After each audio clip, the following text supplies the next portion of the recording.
Today we will study the mechanism of an enzyme catalyzed by coenzyme A, pyridoxal phosphate, thymine pyrophosphate, NADP plus, NAD plus, FAD and alpha-MN. Let us see the coenzyme A. What is coenzyme A? It is very well known coenzyme which is non-protein part of the what we call the enzyme. It is known for its role in the synthesis and oxidation of fatty acids and the oxidation of pyruvate in the citric acid cycle. You have very well known about the Krebs cycle, which the reaction of Krebs cycle starts with the pyruvate. So it is the initiation of the Krebs cycle. Let us see the mechanism related to this structure. Let us see the structure. The structure of this coenzyme A contain the phosphate group, you can see here, and the diphosphate anhydride. This is a pantothenic acid, and here is a cysteine, and there is alanine also present. And this structure is derived, we call these all are the form of vitamin B, and it is naturally synthesized from pantothenate, which will provide us from our diet. It is why this you can see the acetyl coenzyme A formula is like that is C double bond O, and here the S coenzyme A. That means here the thioester bond is present. You can see the thioester bond. Let us see in the next slide the thioester bond. The mechanism of enzyme, you can see here, this is a thioester bond. Here this bond is thioester bond, and this bond is very strong as compared to that carboxylate ion. Here you can see the attack of this group onto this electrophile, and here the formation of this compound, that is the condensation process we called, and we get ultimately the removal of this because this coenzyme A only क्यों act होता है ये जो coenzyme A है वो सिर्फ catalyst का काम करता है, मीन्स रिएक्शन में आएगा, एंटर करवाएगा, उसको देखो क्या किया इसने, यहाँ पे कंडेंसेशन करवाया दोनों का, and after condensation move it original form में चला जाएगा। मीन्स इसको उसने ये जो फॉर्म है सब्सट्रेट को वैसे के वैसे ही रखा, ठीक है। और जैसे कि आप देख सकते हो मैकेनिज्म B2B है वो भी वैसा ही है। Late us see how it, ये जो है फैटी एसिड सिंथेसिस का मैंने लिया है कि फैटी एसिड सिंथेसिस में कोएंजाइम ए का रोल क्या होता है। तो कोएंजाइम ए जो है वो जनरली सिर्फ ट्रांसफ़र करने का काम करता है, मतलब उसमें एक ये देख सकते हो आप ये ग्रुप है तो वो इधर से उधर मतलब उसको लेकर जाएगा, मींस कैरियर बोलेंगे हम उसको। एसिटिल मतलब एसिटिल ग्रुप लगाना है किसी कंपाउंड में तो हम उसे मतलब ये काम जो है वो कोएंजाइम ए ही करता है, और सिर्फ ठीक है ये तो कैटलिस्ट का काम करता है। जैसे कि आप देख सकते हो दिस फैटी एसिड स्ट्रक्चर में ये जो एच है वो रिप्लेस हुआ है किससे, कोएंजाइम ए से, और फर्दर जो है उसका यहाँ पे 2 हाइड्रोजन प्रेजेंट है ना, तो इसका इनॉल फॉर्म ऐसे फॉर्म होगा, ये double bond is shifted towards this side and the formation of यहाँ है enol form. Okay, then hydroxic acid after the hydrolysis it gives rise to this compound, that is 3-hydroxyl acid, which is S form. Okay, then the another procedure we can see in that this acyl coenzyme A which form malonyl coenzyme A, likewise it forms the R, हम बोल सकते हैं कि directly ये form करेगा R 3-हाइड्रोक्सिल एसिलिल ACP form करेगा।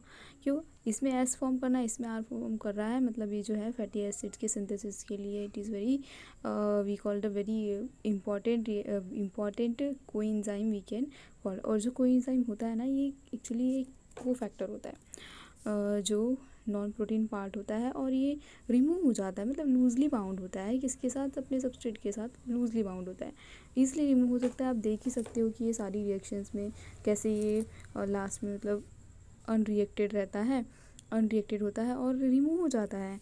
तो मतलब ये इससे तो पता ही चल रहा है कि it is a very means, हाँ इसका बॉन्ड भी वेरी स्ट्रॉन्ग है, इसलिए भी वन ऑफ द रीज़न ये भी है कि उसका बॉन्ड बहुत स्ट्रॉन्ग है, इस कारण वो दोनों एक पूरे एक साथ ही निकलेंगे और कैटलिस्ट के जैसे काम करता है। तो एसिटाइलेशन, वो कंडेंसेशन एंड हाइड्रोलिसिस, ये जो 3 प्रोसेस है वो इसकी प्रोसेसेस है। अभी बायोलॉजिकल रोल क्या है इसका, कि हम किस में, हम इसको जनरली जो कोएंजाइम है ना, ये अमीनो एसिड सिंथेसिस के लिए यूज़ होता है, कार्बोहाइड्रेट्स अगर को पायरुवेट में कन्वर्ट करता है, इसलिए कोएंजाइम ही फैटी एसिड सिंथेसिस में भी हेल्पफुल है। और क्रब साइकिल तो पता ही है आपको, क्रब साइकिल में तो इनिशिएटर भी यही है, मीन्स कोएंजाइम ए। जब वो जो इंटरमीडिएट दो बोलते हैं ना, inter converse Krebs cycle and glycolysis के बीच में एक रिएक्शन होती है which is only to to this कोएंस्टिल कोएंजाइम में। ओके, ये दूसरे ये फॉर्म्स है उसकी कोलिन एस, इफ़ कोलिन, ये जो सारे कंपाउंड्स है उसमें अगर से एसिटिल ग्रुप लगा दिए तो क्या हो गया, वो दिस एंजाइम बन गया, acetylcholine, acetyl sulphonamides, acetyl hexosamines, ये लाइक दैट। ओके, हम अभी दूसरा एंजाइम देखेंगे, cofact enzyme, it is a co enzyme, is a cofactor, we called it as a cofactor, contains pyrimidine ring.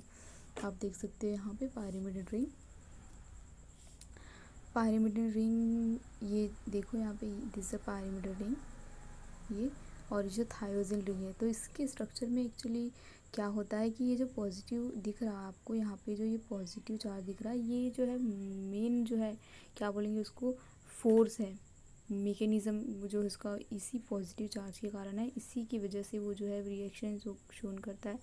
और जो इसका जो मेन एम और क्या करता है, it is a transfer of phosphoric, मतलब वो सिंथेसाइज तो फॉस्फोरिल ग्रुप से हुआ है, लेकिन जो इसका काम है वो डी कार्बोक्सिलेशन है। You can see in this here the decarboxylation is a main इसका काम है। Okay, then let us see the mechanism of reaction. इसकी जो जैसे कि मैंने बोला कि ये जो है डीकार्बोक्सिलेट, ये क्या है, एक्सीडेटिव डीकार्बोक्सिलेशन ही करता है, जिस कंपाउंड से भी आपको निकालना है CO2, this enzyme cofactor we use, then we will remove the CO2। तो ये जो रिंग है जैसे कि प्रीवियस में देख सकते हो, ये थायोजिल रिंग है और ये जो है थायमिन पायरोफॉस्फेट का स्ट्रक्चर है हमारा। ठीक है, अभी हम इसका मैकेनिज़्म देख लेते हैं।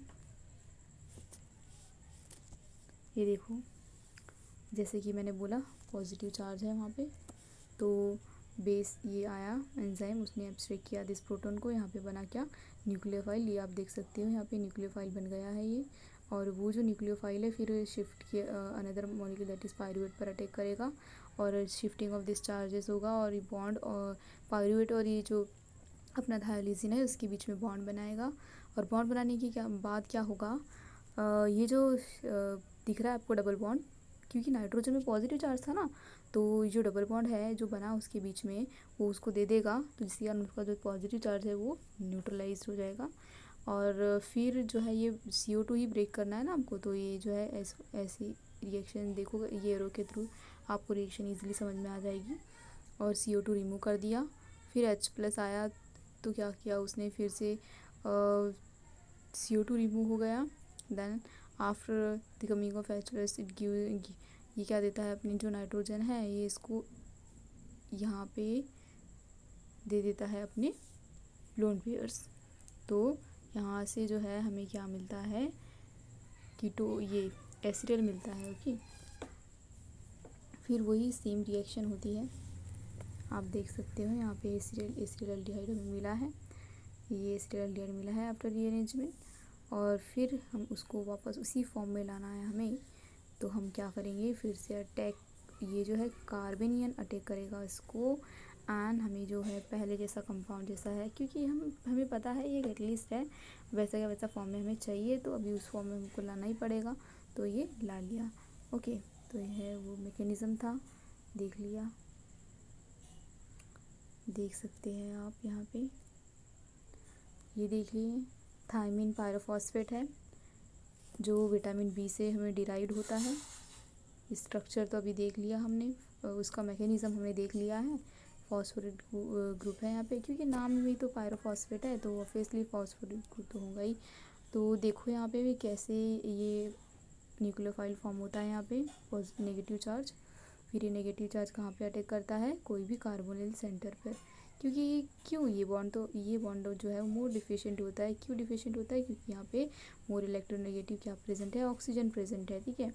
और देख सकते हैं आप, TPP works as a coenzyme in, अब ये देखेंगे इसका बायोलॉजिकल रोल क्या है। क्रब साइकिल में बहुत इंपॉर्टेंट होता है डिकार्बोक्सिलेशन के कारण और अल्फा कीटोग्लूटारेट डिहाइड्रोजन कॉम्प्लेक्स के कारण, ठीक है।